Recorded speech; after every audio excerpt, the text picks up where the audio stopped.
Former White House officials tell Politico that the president is angry at former White House aide Cliff Sims' new book that reveals a chaotic inside account of the Trump White House. The report says Sims' former colleagues are calling him a traitor, while Trump is now referring to the former special assistant to the president and director of White House message strategy as simply the videographer. Well, listen, here's the deal, Cliff. And Michael Cohen is just, being called the videographer is not quite as bad as being called the murderer, which is what the president called me. Oh, right. So, and called Mika the affectionately bleeding badly from a face. Okay. Well, it's not bad for your career. You know, I did see that scene is in the book. Have you seen that? Have you seen that? No. So there's a scene in the book. Which one? So the president comes down, and when I would do videos with him in the morning, I'd meet him on the private elevator. He'd get off the private elevator in the residency. He gets off the morning he sent that tweet. And it's Sean Spicer and I are standing there, and the president comes off and he says, "Have you seen it?" And I said, wait, which tweet? Murder? The bleeding from the face tweet. Oh, great. And okay. he said, and I said, "I think everyone's seen it." And he said, "Well, what did you think?" And what did you think? Poor Sean Spicer says, like, it was very aggressive. And, you know, it just kind of goes into this whole thing, like, they're going to say it's not presidential, tell them it's modern day presidential. And then he went into this thing about, but I don't watch that show, so don't tell anybody that By the way, he lies. You know, Washington Post needs to put that on as a lie. He watches every day. Everybody close to him says he watches. Who doesn't like Okay, hold on. Did anyone tell him that was a really dumb thing to do?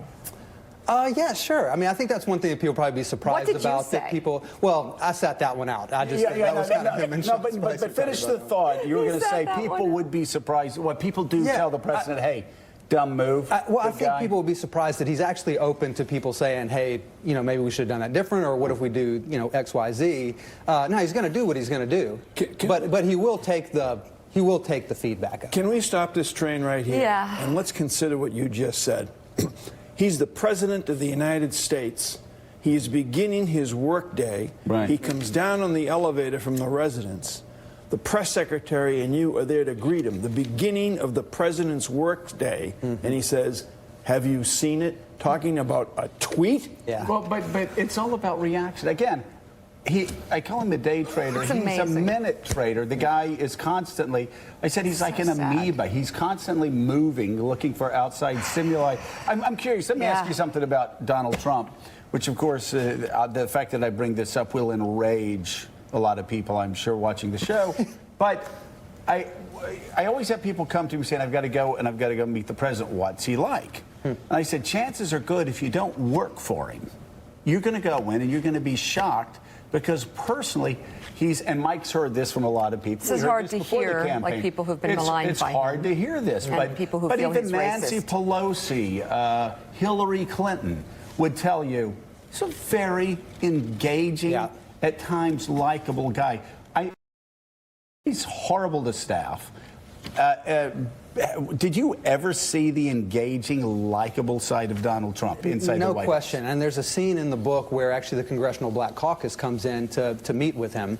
And I think they came in pretty loaded for bear. And then they get in the room and they found out, to your point, what almost everybody does, which is you just kind of can't help but like the guy when you spend time with him. He's a great host, very gregarious. I remember being on the 14th floor of Trump Tower when he brought you guys in. He wanted to show you guys the war room there in Trump Tower and all that kind of stuff. It's just kind of the way that, he is a great host. And I'll say even, like, my personal experience. Which, by the way, there was a funny moment because, we were at war with Trump for the entire campaign, but Jared had said, "Hey, we want you to at least come over and look at the campaign room." They opened up the door, we walked in, and there was an audible gasp. Like, who let the enemies in? It was like, but that's not true. We were glad to have you guys. Yeah, but tell me if you get this impression too.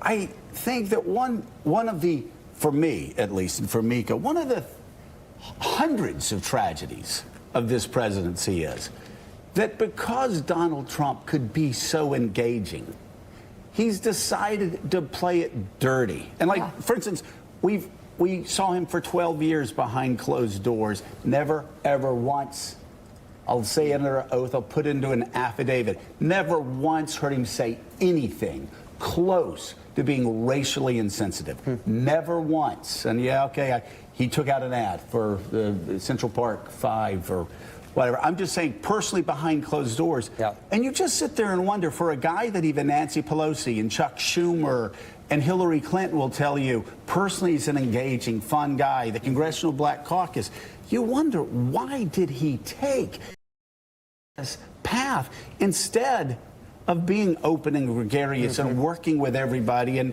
actually running a modern administration, a unifying administration? Yeah. You know, I spend a lot of time in this book trying to help people make sense of what makes Donald Trump tick, the way he approaches the decision-making process. I'm not trying to convince you to be for him or against him, but just kind of seeing firsthand what it looks like. And one of those is the Charlottesville incident. I go through that in a chapter in the book. I talk a lot about that. My experience is very similar to yours.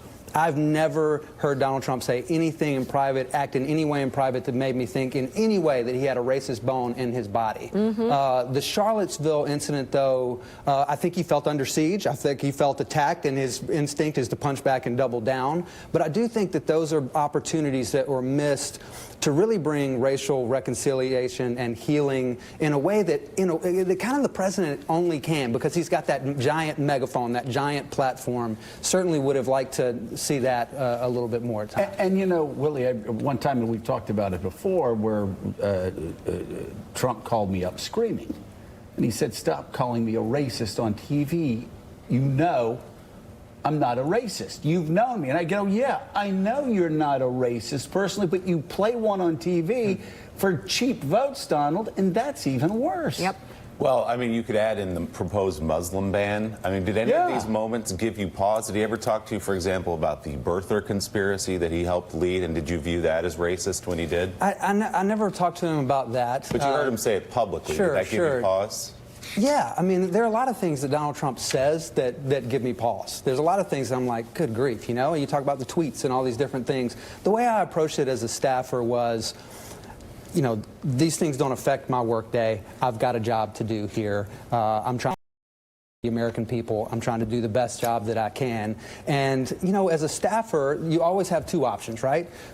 The president makes a decision or does something you disagree with. Well, you either get on board and try to do the best you can even when you disagree. You subordinate your views to the president, or you quit. I think those are both can be honorable. My wife and I wrestled a lot with, you know, the first chapter of my book is called A Slow Climb Aboard the Trump Train, because I wasn't a Trump supporter right out of the gate.